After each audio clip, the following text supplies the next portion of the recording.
Welcome back to Crazy Ball TV. Thank you so very much for joining me again. Please share, subscribe, like, notification bell. You guys know what the deal is. Thank you, thank you, thank you. Anyway, guys, this has been a great weekend of football, especially EPL. Liverpool played West Ham to a crazy ending. Today, Manchester United was at Citeh. Arsenal was at Watford. I mean, there's been some crazy stories going on right now. And I think tomorrow, Everton plays Spurs. Now, let's talk about Liverpool because that's what we hear mostly. We play West Ham yesterday, which in the beginning, the first 20 minutes, it looked like this game was going to be over pretty soon. I mean, Liverpool was on point. I mean, the first 2 minutes, literally before I even sat down, Salah, a great through pass from Trent to Salah. Salah has a breakthrough, big goal counter attack. And the man, I don't know what was going on. He was thinking too much, but the goalie made a great save. Fabianski, it was good that he didn't go down as much as, he didn't go down quickly. He just stood his ground and Salah basically hit the ball to the body. Now, Liverpool was playing well. The midfield, which was midfield of Citeh, Fab, and Hendo, were very, it wasn't something that I was worried about. I mean, the lineup was nothing that I was worried about. And let's talk about the lineup, which was Alisson, of course, Trent, Ibu, VVD, and Robo. I told you about the middle three, and the front three has been the same one since a couple of weeks ago, which is Diaz, Mane, and Salah. So, of course, we know that Thiago is injured. So Bobby is injured. Jota is not fully fit, so he's not going to start. So the team itself was good. I was very impressed, and I like how Klopp did it. Matip was ill, so he was not going to play. So Ibu coming in, the man fits in like a glove. And we knew Antonio being the striker that he is, this was going to be a very physical match because that's how Antonio is. He doesn't care how big you are, he's going to go at you. So the team itself was good. But back to what we're saying, first 5 minutes, we were on point. Passes, transition from defense to midfield to the front three, everything was going very well. I don't know. And then eventually when West Ham realized that, okay, this too much heat, they all retreated and they started parking the bus. And the up thing was, we will lob the ball up top. And they will always lob it to the right side, which is trying to target Trent. But Trent today, yesterday was very solid. His defensive, he didn't bomb the line as much. He targeted certain times where he said, okay, this is where I'm going. In the beginning, a lot of the first 20 minutes, the ball was on the right side a lot because they were trying to get Salah going. And then eventually it went on the left side where Robo, Mane, and then Diaz was also taking over on the other side. But the game was good. It was entertaining. West Ham itself did not really park the bus like other teams did. But nonetheless, they did park the bus. So that gave Liverpool a lot of chances, a lot of ball control. We were moving the ball very well. Keita was doing very well, going back and forth. Hendo was also controlling his side on the right side. And then Fabinho, he didn't have much to do at that point. He was mostly controlling that midfield, making sure that nothing comes through. So the back center backs were safe. And then we get a good pass around. I think it started from Keita to Trent. Some people say he was trying to shoot it, but the pass was perfect. To me, it was a pass. Mane, he timed his run perfectly and tapped it in. Now, VAR looked at it because they thought he was offside. However, he and I think Dawson were both perfectly, Mane's shoulder and Dawson's, I think it was his shoulder or his foot was aligned. It was very close, very close. Some people would think, oh, that's offside because that's the same thing with the Lukaku situation. But this one, VAR said it was onside. So after that, you would think Liverpool was going to take over this match. I mean, the game is over, especially if Salah had put it in, they could have been 2 or 3 already. We kept trying, we created a lot of chances, but our final third was not there. That is becoming a little bit of frustration. I don't know, because, you know, it's a brand new front three, so they're still trying to figure themselves out. One thing that we need to see also is ManU, because he's playing in the middle, he's changing the way he plays. His runs, he's scoring a lot of goals. I mean, he's scored, I think, 4 goals already by playing midfield, the false line, and he's getting into the box at the right time. So most of his goals is basically tap in, which is something that a lot of people were like, we wanted Bobby to do, but, you know, Bobby will do all the great things, bring the ball from midfield, transition all the way to the final third. But then when we move the ball to the, you know, to either Trent or whoever is on the right side or on the left side, and they're crossing the ball, nobody's in the box, you know. But one thing that we've seen that is ManU, his movement is like a striker. Yes, he doesn't have the accuracy and the tenacious of a striker, but he is always right there. So he's getting a lot of chances. Now, as you can see, ManU is getting more chances. One thing that's also frustrating is this time we've seen Salah, you know, I think it's been 3 matches or 2 matches where he hasn't scored a goal. And especially he missed the Mendy goal, the goal against Chelsea, same way he missed the West Ham goal. So when that happened, I don't know what goes into his head. He starts to force himself. When he starts to do that, he becomes selfish. And a lot of people start to get frustrated with that, because a lot of times where we get the ball, all he has to do is just pass it. He's trying to create this extra, ordinary, magical moment. A lot of times we don't need that.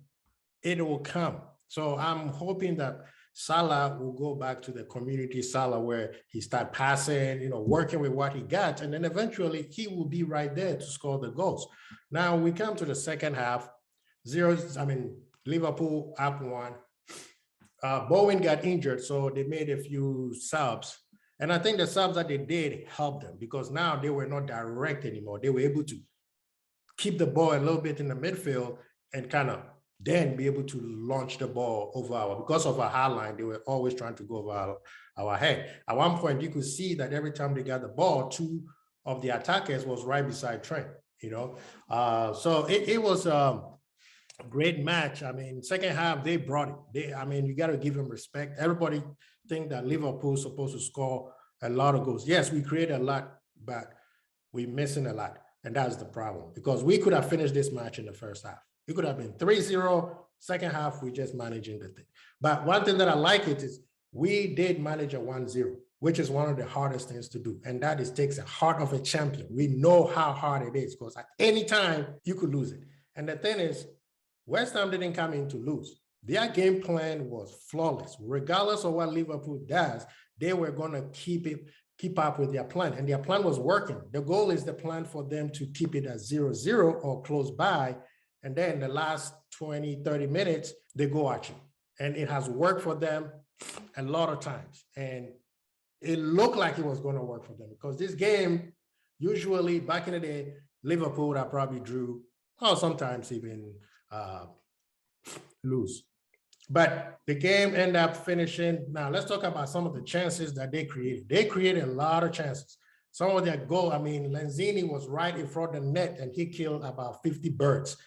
That one tells me that Liverpool has something to say about this EPL title race. Now, the chances that they got was them working it. You could tell this is training ground practice where they worked it and looked at how Liverpool play, how Van Dijk and the center backs are lined up with the fullback. So you could tell this was a practice, because they couldn't do it over and over. And the chances that they got, a lot of, I think 4 or 5 chances, they broke this the offside line. So it was pretty, if you're a Liverpool fan, you are here just paranoid, because we know what is at stake. And that is concerning me, because then the fans are not doing what the fans are supposed to do. And that is cheer for the team, regardless of what the circumstances. LFC was a little bit, you could see Anfield was a little bit nervous. So that affects the team, and we need to stop that. So one point, I think it was the second half, where they had an open net, ball over Alisson, Trent from nowhere saves the ball. Antonio also got a chance out of nowhere. Citeh out of anybody. Keita ran from anywhere else, and then, was able to tackle him and block the ball off. So our guys are now know what is at stake, and that's what I like about it. Everybody knows, hey, we can win this. So we cannot make mistakes. We cannot allow ourselves to lose any more or drop any more points, because that will affect us, because we played before Citeh. So us winning put pressure on them, even though we still have a game in hand. But anyway, at the end of the match, it was a 1-0, great match, especially for the neutrals. I'll give it up for West Ham. West Ham brought the heat. Their game plan was working, except that Liverpool right now, we're on a different level, so we're able to manage situations like this. I'm gonna pick another game and then talk about it, which is the Manchester Derby. This one was, oh my goodness. I had to take a shower with bleach, y'all. I decided sideways, I'm going to support Manchester United because of my agenda. Wow. It is frustrating. Frustrating. For the first 20 minutes, you would think Manchester was, even though they went down 2-1, you were like, no. It's a derby. They could create something. Something could happen. Something could happen. And then after the 2-1, it was like somebody snatched their soul from them. Like they literally quit. They literally quit. That is so sad. I mean, the defense, oh my God. People literally told us that AWB is better than Trent. And when he gives an assist or score a goal, they were telling him to come, for Trent to come outside. Are you serious right now? Oh my God, I was even feeling sorry for him. Don't even talk to me about that 80 million fridge. Oh Lord, what was that? Okay, so now Manchester United fans and all the other haters besides Liverpool. KDB has answered the debate. There was Pogba and there was Bruno on the field. KDB scored 2 goals. Should we say more? No. We move on. Anyway, let's go over some of the matches that happened over the weekend, because if I talk about the Manchester Derby, I'm going to cry. They had one job to do. See, that's why I believe in Crystal Palace, because I know they're going to do their job next week. So let's go. Crystal Palace. All right, so Leicester beat Leeds 1-0. It was Marsh first game in charge of Leeds. And, I didn't watch the match, but from the commentators, they said Leeds played much better, except Leicester, fought it hard and won in the last minute. Aston Villa finally win 4-0 on Southampton. That's a statement, y'all. They made a statement. Coutinho, Ings, Watkins, and Douglas Lewis. Chelsea, after the disappointment on losing the Carabao Cup final, came back and put a thumb on Burnley. That is a banana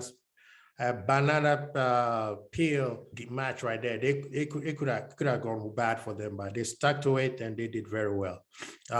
Newcastle, hey, I think they're safe. 2-1 on Brighton. Brentford, 3-1 on Norwich. Norwich, I think they're going down. And this was a surprise for me. I have Wolves, the other team that could make it through the top 4 because of their defensive prowess, but Crystal Palace put 2-0 on them, gave him quick 2-piece. Today's matches, Arsenal, 3-2, Watford. This match was quite entertaining. Arsenal, you guys can finish. I'm sorry, you have the heart, you play well, but you cannot finish. The way you finish the match, if Watford was a little bit clinical, they could have been a draw or Arsenal could have lost. And of course, the Man City, ManU, we're not even going to talk about it. Tomorrow, Spurs host Everton. Spurs are still fighting for a place in the Champions League. We'll see how they do. I mean, they beat City and then they lose to Burnley. I mean, this is Spurs right now. Anyway, guys, we are back Tuesday. Champions League is back at Anfield. What's the name? We play Inter Milan. Final match for the 1-8. We already up 2-0. So this is the second match. So we will discuss that after the match on Tuesday on LFC Vibes. I just want Liverpool to win. I don't care how they do it. I want to move on to the next stage. All right. Anyway, guys, thank you so much. I appreciate it for you joining me. Please share, subscribe, like. Please check out our other video. Me and Frank Famous did a very in-depth dive into the Chelsea versus Liverpool at the Carabao Cup final. Please check that one out. All right, and check his his YouTube content out. All right, share, subscribe, like. Thank you so much, Archie Kwesi Bowl. Peace.